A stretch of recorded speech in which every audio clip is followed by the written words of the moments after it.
Hey, I'm gonna do something a little bit different and kind of shoot a kind of a quick behind the scenes video on sharing kind of my process that I've kind of come up with over the last year and a half that I've been doing studio recording work. Yeah, it kind of it kind of started off with just using the iPhone and playing guitar and singing, right? And then it's like, they don't sound the best. Sometimes I'd overdrive the crappy mics and the phones and stuff. So then I bought like an $18 gamer mic and hooked that up to you can see it over there, an amplifier that's sitting over here, and put it in front of that, and then I plugged that into the mic. It's like, yeah, okay, that's a step up, but still not like radio quality. And then I learned about recording, mixing software, and started getting into that. And then that's a whole world of learning, and I don't know, 40% into it. But that's really when you get to learn about the art of recording. And I watch a lot of YouTubes on Nashville studio musicians. So I've really, for the first time as being a musician, I've been playing since I was 14, really learned about the importance of being precise and thoughtful, being very present in selecting the notes and how I'm playing and so forth. So, and I really enjoy it. It's been a challenge because it's very different, but that's what it's about. That's really what the last couple of years has been about, is to pick stuff that's not easy for me. I could triple my songs and kick out all sorts of songs if I just played stuff I knew, but I try to pick stuff that's brand new to me, or largely new, or some new instrument that I want to add to something. So yeah, anyway, one of the things I'll start, get my hand there for a minute, doing is I'll keep a list of songs, and this is an app that I wrote over the weekend that just goes out and on the internet, and it finds all the top male country Billboard top 50, I think, for a given date. God, Morgan Wallen's like dominating, right? But I can pick any date and pull back that information. And then I've got another app that goes and plays like 20 seconds of each. So I just kind of get a listen to, get ideas, see what moves me. I mean, that's one of the most important parts of playing music, is to pick something that you like, right? Something that moves you. There's I don't know, it's a preference on my part, a bit of a critique about some of the modern music in country today. Maybe 20% of it. But there's some artists out there that, God, I'm gonna think of some of them. There's some great ones out there, but is it Sam Barber, Shabuzi? I love the folkiness of that music, because I like playing a lot of that, but it doesn't challenge me personally enough to sing with the laziness that they have, and it's intentionally. It's it's done with intent. It's that style. I get it. And then they also tend to have, like, I don't know, cheap sounding parlor guitars that sound like they've never changed the strings in their lives, and it's like, I can't do that. And some of it also is what I call kind of world music. So it's kind of like big chorusy, I don't know, river dancey country. It's like, it doesn't fit with what I like to do. So I kind of stay away from those. But for the other stuff, I really enjoy. I want to be able to hear the guitar part. I like guitar the most. But if that's not there, I still may do it, but I'll probably stray away from it for the most part. But I love 70s.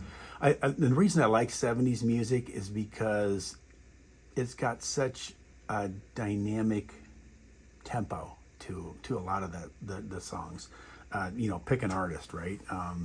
James Taylor to Gordon Lightfoot to Stones. I mean, they've got breaks, and they'll slow and speed up the beats, and it just flows. And I really enjoy that kind of stuff. When I do that kind of music, unlike some of the more modern stuff where it's just got a metronome, beat from start to end.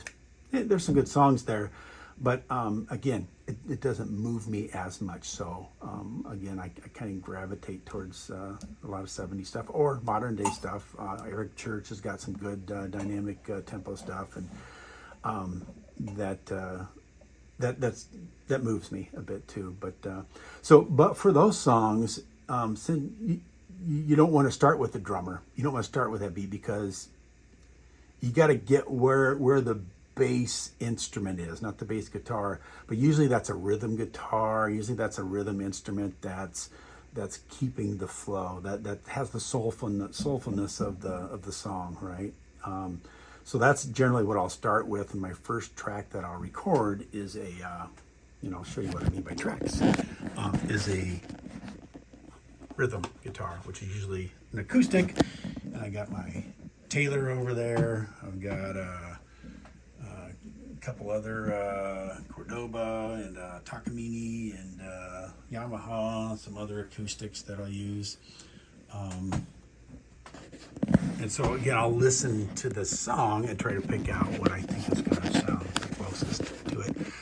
So here's an example. I'll play some wagon wheel. You can kind of see how I can isolate the tracks. And what I'll do is I'll listen to what I just created. So I'll start off with a rhythm guitar, and then as I'm listening to that, I'll add a bass, and then I'll add the drums, and then I'll add a mandolin, add a banjo, add 3 other guitar parts, and the list goes on for depending on what's in the song. So yeah, I'll let you listen to the individual tracks, and you can kind of see what I'm talking about. Banjo, ready?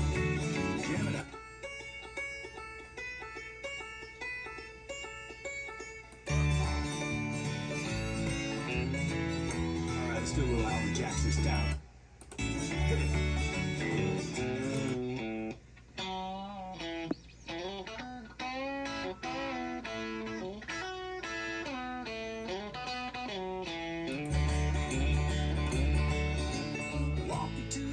Kind of cool, right? Yeah. All right.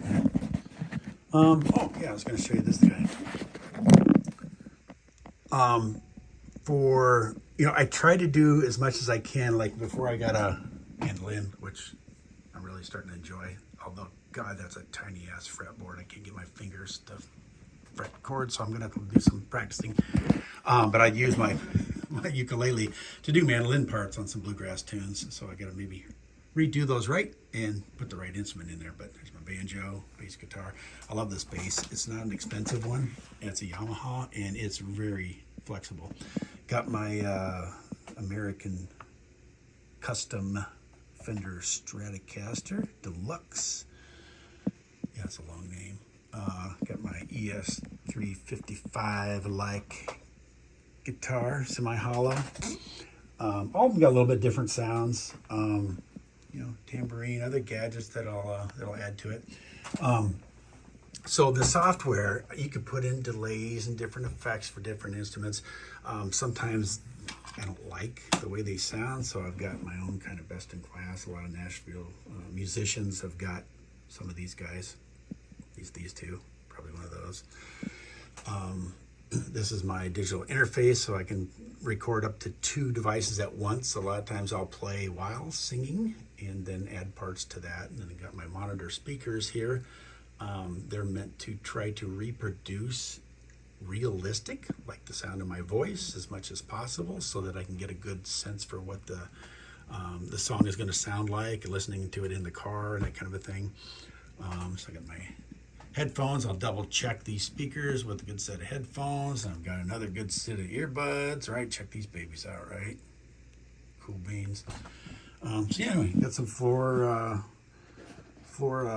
pedals that'll turn my camera on and off, so I don't have to keep messing with that. My computer there. But back to this guy. This is my drum pad, so I go right? I'm not a beatboxer, but you get the idea. I can set different drum kits up on the pad, and then I'll listen in the headphones and then play along with those. Huge versatility in this keyboard. Through the software, I can say, hey, put these as chimes. grand piano, a Hammond organ.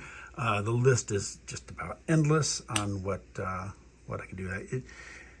As a matter of fact, I spent probably 20 minutes on the last Beach Boys song to try to get the right organ sound that sounded just like the record, so I could play that part in the background. Also can do some chorus effects, like vocal chorus effects, with this. So it's pretty cool little gadget. But anyway, that's it. Thank you for listening.